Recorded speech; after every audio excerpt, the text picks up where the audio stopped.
Hey, Joris here, and I want to welcome you to our expert interview sessions.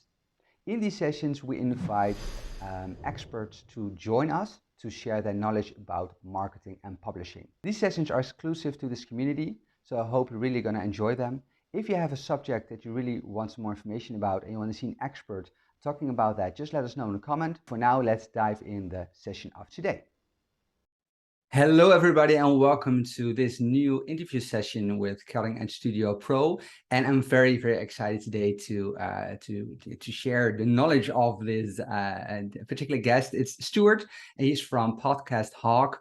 And if you're not sure what Podcast Hawk is, definitely stay tuned because being guest on podcast is one of the best ways of marketing your book, or it is at least a very great way of marketing your book or your business for that matter.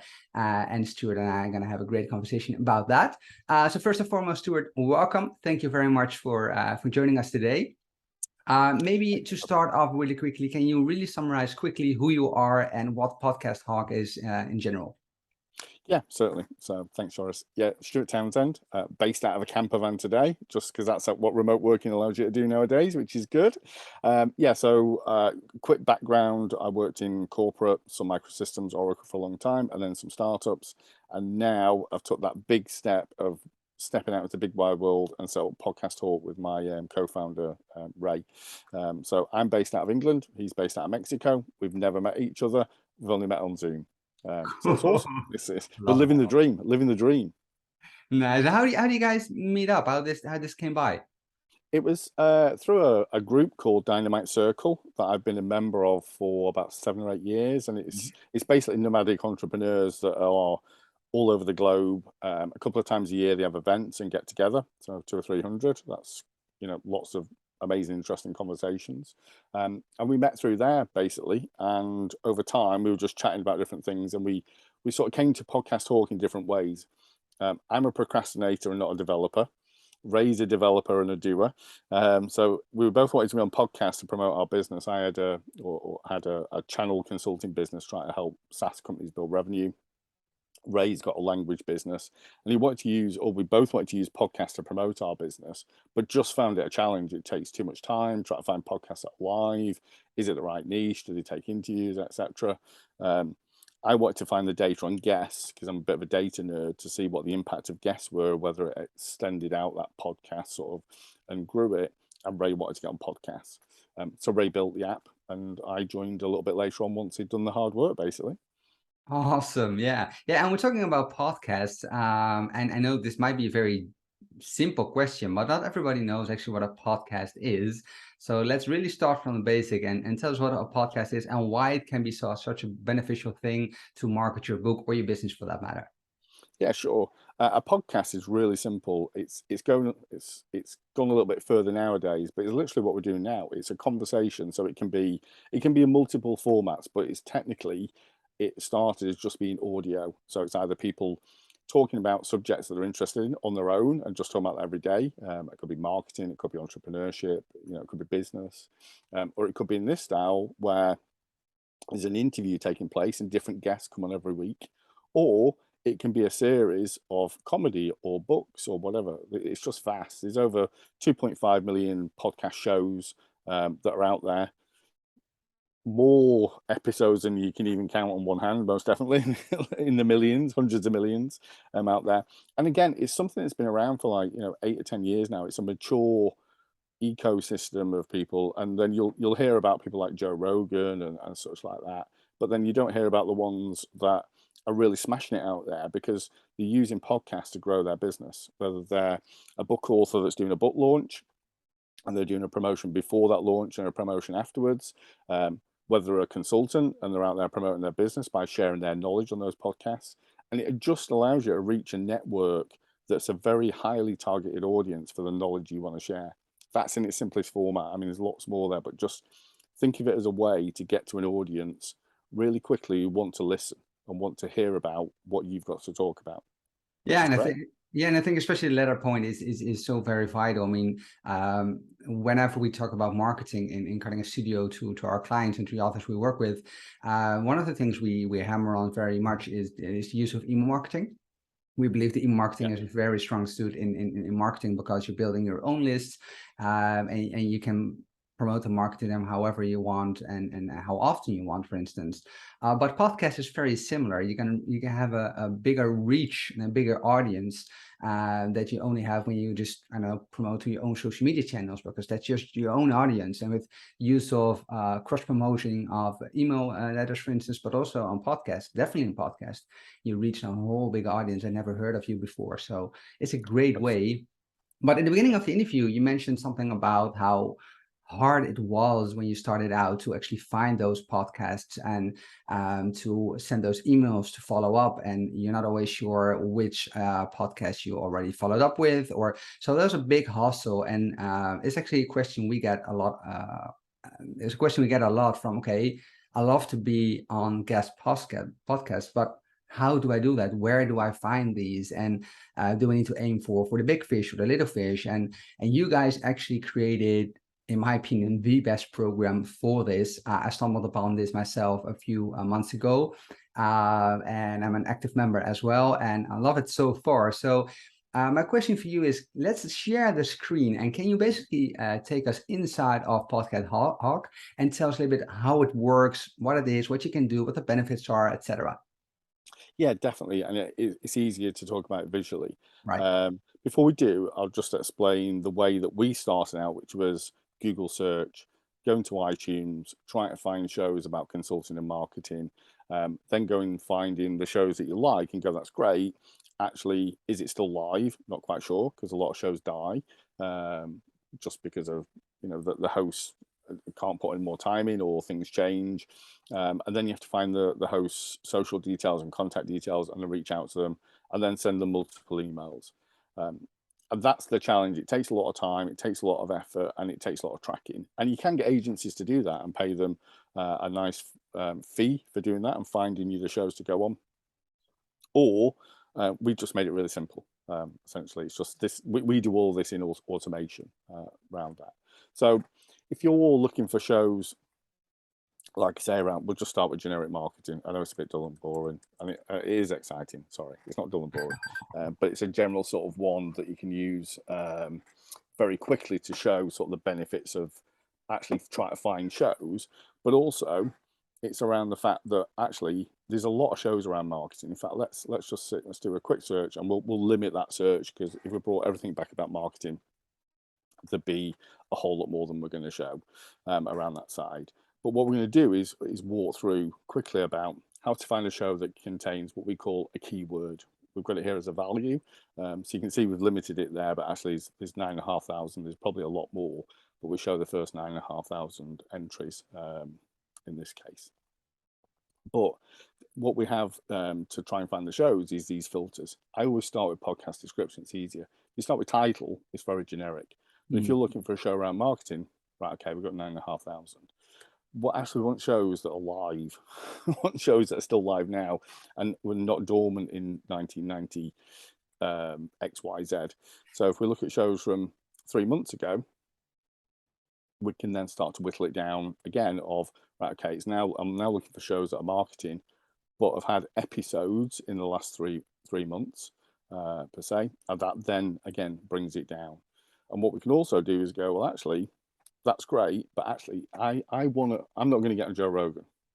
He doesn't know me from Adam, or somebody else that is a name in podcasting, Pat Flynn, Jordan Harbinger, these sort of guys.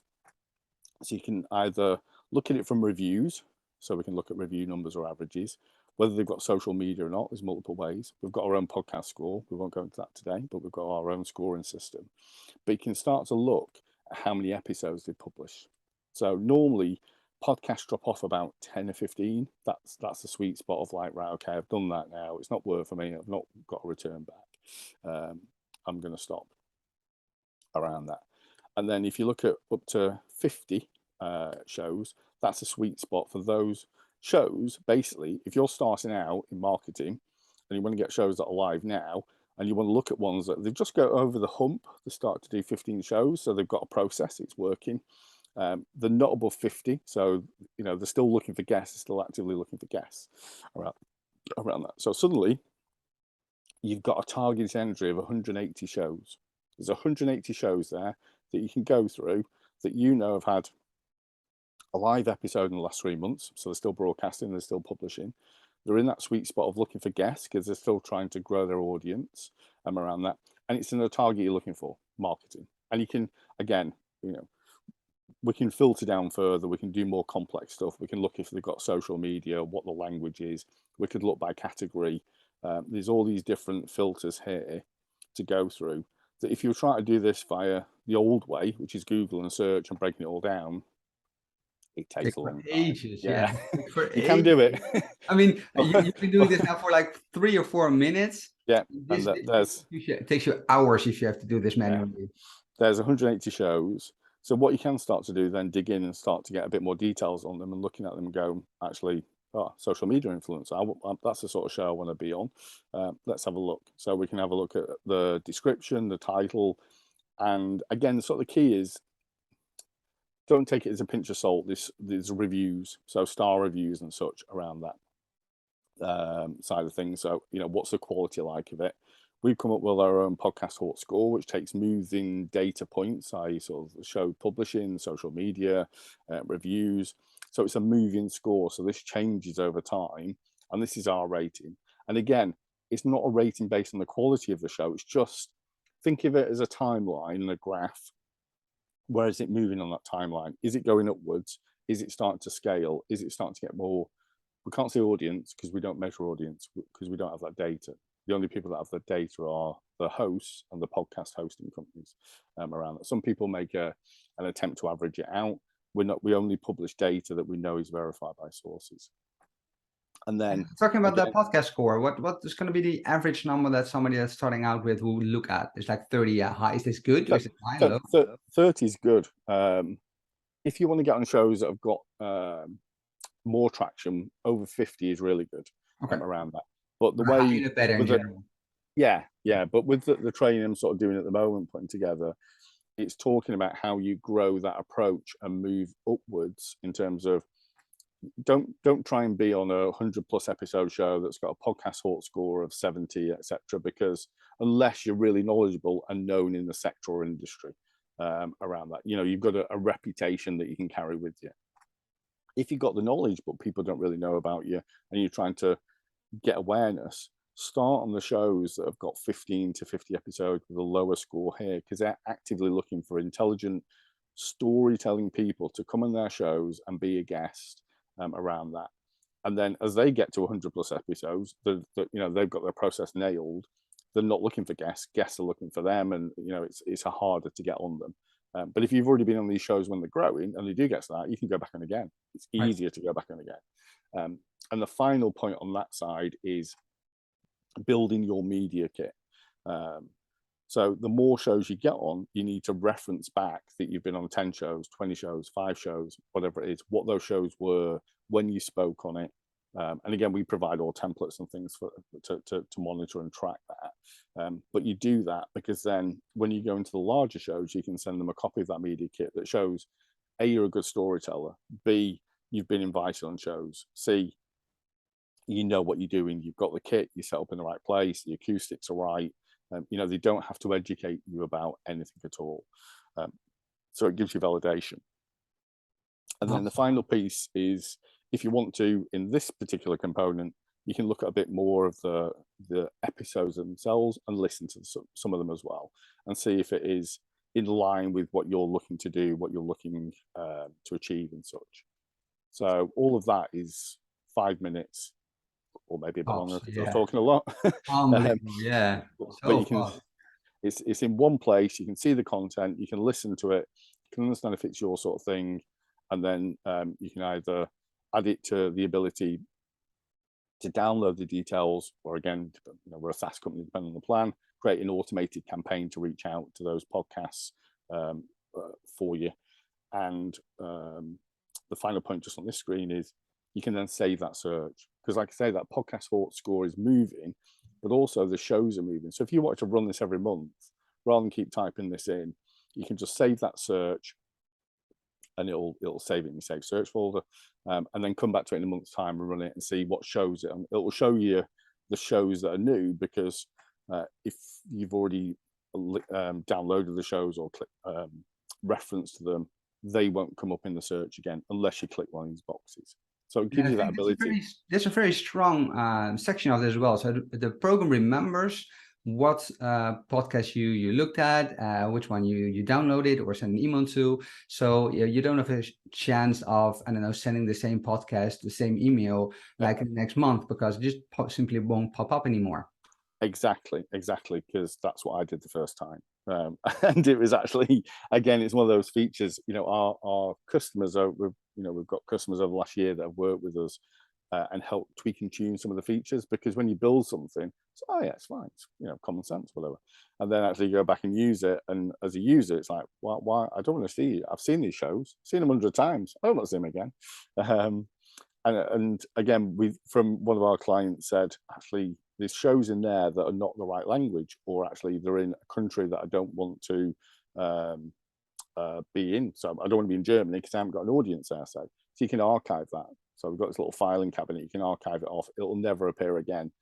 So basically, you're telling us, I've got no interest in that. And then over time, as with any company, we'll develop algorithms that monitor and track that for our user base, and then make suggestions that we'll learn on their behalf and say, actually, it looks like you don't want to be, you've got no reference to Germany in this type of search, so we'll just exclude those for you. We won't even show them in the searches around that sort of side. So we'll get more intelligence and more knowledge about our users, and then build. I don't want to use the acronyms or the terms, but we'll build something smart and intelligent that sort of helps you. Awesome. Yeah, and then you mentioned this is like the search feature of Podcast Hawk, and you have multiple plans, and on one of those plans you can simply download this, and then you can send these podcasts individual email, and you can track them yourself, which is great. But the downside of that is it takes you still a lot of time to send those emails out automatically, to memorize what podcast actually responded, and so it's still a lot of work if you do it like this. So this basically saves you the search feature, but the second part is still a big thing, and then it's still a big time issue. But you guys also have a solution for that. You can actually automate this with one of your plans. It is, and it's one of those elements that from the start we agreed we could either build lots of functionality around the data and sort of that component, and that's great. But actually, the pain point of this process of being a guest is reaching out to hosts, and it's a pleasure to, it's not that it's not a pleasure to reach out to hosts. It just takes a lot of time. So you imagine you've done that search, and there's 189 targets there of podcasts you want to be on. You filter it down to 100. So there's 100 emails you need to send straight away. And those emails have to be relevant to that host, because you can send generic templates. They get them all day long. They can tell it's a template. They can tell, we use templates in the platform. But also then it's like, well, I've got to monitor the replies, and 25 of them came back, but 75 didn't. So I've now got to respond back to 75 and send another email. So this is what Campaigns does for you. And I've already got one, as you can see, it's in draft. I'll show you the sort of process of walking through of how we think about this and what we've built from scratch to try and solve that problem. We've not outsourced it to a MailChimp or another provider. It's something that's built into the platform. So you build a campaign. So it could be, I'm going to reach out to, like I say, the marketing podcast sector. There was 189 plus there. I've whittled it down. I've selected 10 or 20 or whatever it may be, and I create this campaign to reach out to them.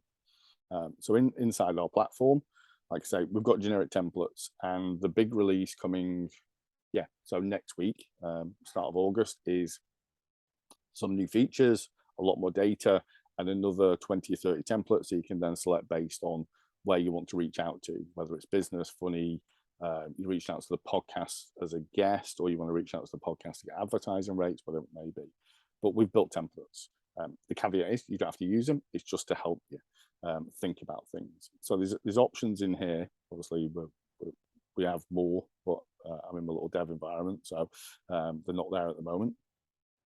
And the idea is it pre-populates this section with a template that we've tested, tried, and used to get on podcasts ourselves around that. So standard thing in email, we've got a subject, and then you go to the email body. And the first template we put in there just gives you some actions and the reason why we built this template in this way, which is, an explanation of show why you're a worthy guest. You know, you're reaching out to somebody. Why should they bring you on the show? Even if they're on 3 podcasts, they've still got to have a valid reason. You know, do you know anything about the subject you want to talk about? Talk about those topics. Validate you've been on other podcasts, and if not, it's your first time and you'd like to, etc. So it's like a guiding template around that. And then you'll see here we've got these little hi first name, podcast title, these little short codes as you would get in any sort of email tool, not your Outlook or your Gmail, but like an email tool. So you're reaching out to, we'll say for this example, 10 podcasts. You can't put in here, hi Bob, hi Bill, hi. We do all that for you. So it's literally hi, first name or last name, where you want to insert the podcast title, who the author was, or that sort of thing. You can include all that in the template. So you can make it a template, but personalized. And again, we'll do all that for you. So you don't have to do it 10 times. You just insert these little short codes and it all happens magic in the background. We can do a little spam score and check, is it a spammy type context that you've written? We'll look at a little engine in the background. And then, excuse me, how it works then is we've got the follow-up on emails as well. So again, different templates to choose from, different messaging in there, whether it's your headshot, your tagline, your media kit, etc. Different signatures. So we give you an option so you can put in different signatures. So you may be a different persona or represent a different sort of brand. You may be a consultant in one campaign, and another a book author, and then the third one just you as somebody interested in cars, whatever it may be. But literally all of this templatized aspect can be customized. But in terms of volume, you do this once and this will then go out to 10 podcasts, 20 podcasts, 50 podcasts, 100 podcasts, whatever you selected. But every single time you get a reply, it stops. When you don't get a reply, the next email is sent. So you don't have to remember all this tracking. There's no sort of like, did that I get a reply from Bob? Did I not? Do I send a follow-on email? We do all that in the background. The platform does all that for you. Awesome. Yeah. And in the next section, you can actually customize it even more. So then you have the template and then you can actually customize it even more. Yeah, so you've got the signature selection, and if we get a start dates in the future, which is all good, we can then go into full customization. So we've got our templates, which we've done. Oh, sorry, I went backwards there. Apologies. We've got our templates that are done, which is like a volume aspect, but it could be you're thinking, actually, I want to reach out to 10 of these episodes personally in terms of a bit more depth, a bit more context around that. So what we then give you is the ability of, here's all the emails you've already written there that are standardized.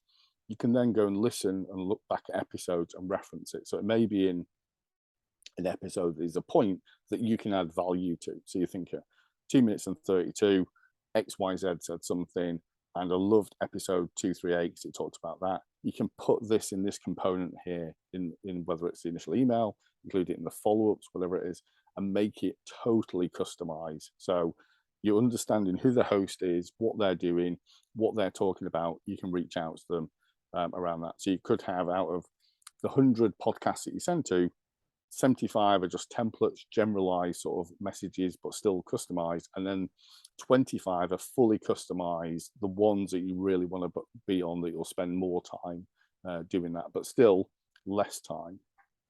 And then when you finish, you click go, and it all just, and it goes, it happens in the background. Then we report back to you in terms of the emails come back into your inbox in here, or they come back to your normal inbox, but you can then see them as well inside here. But also we report back in terms of the campaigns that are active, what's happened, how many have been sent, how many replies have come back in, etc. What are the filters? So how did you create it? We give you the data around that, all in this dashboard. So you don't have to worry about checking emails. The only thing you have to worry about is the replies you get back from hosts and replying back to them as quickly as possible. If, you know, obviously if they come back and said, no, we don't want you at the moment, or it's in 6 weeks time, whatever, just go back to them because they've replied back to you. And I imagine that if you reply back, you just reply using your own normal email address, right? You don't do that inside of Podcast Hawk. Yeah, no, I mean, you can do, but I'd suggest you just use your, then you've got a trail, then use your normal sort of Outlook, Gmail, whichever platform you use, go back to them. The other thing we say, again, is you can either use your normal email, so stuart@podcasthawk.com, or create a warm-up email if you can do lots of this so you don't get caught being a spammer or your email is tainted, as stuart@podcasthawk.org, a separate domain that you can buy for like $4.99 and use that and warm that up. Again, if you're sending out 10 emails a day or something it's normalized, it's not too bad.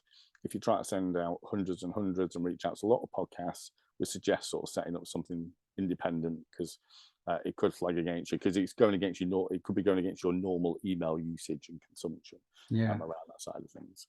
And what if, let's say that you reach out to, I don't know, 50 podcasts, and I know 10 of them reply to have you on your podcast, and the other ones just don't reply. How often, or let me rephrase it, when should it be a good idea to send out another campaign to those people, or to podcasts you have never heard about before, back before?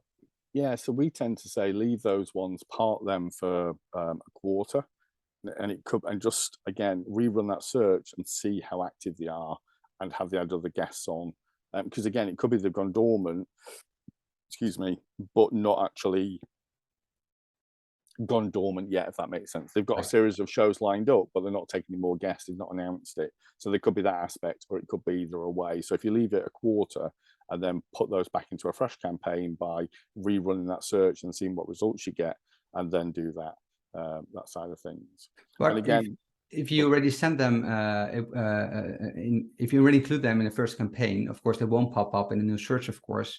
So how can you bring them back in?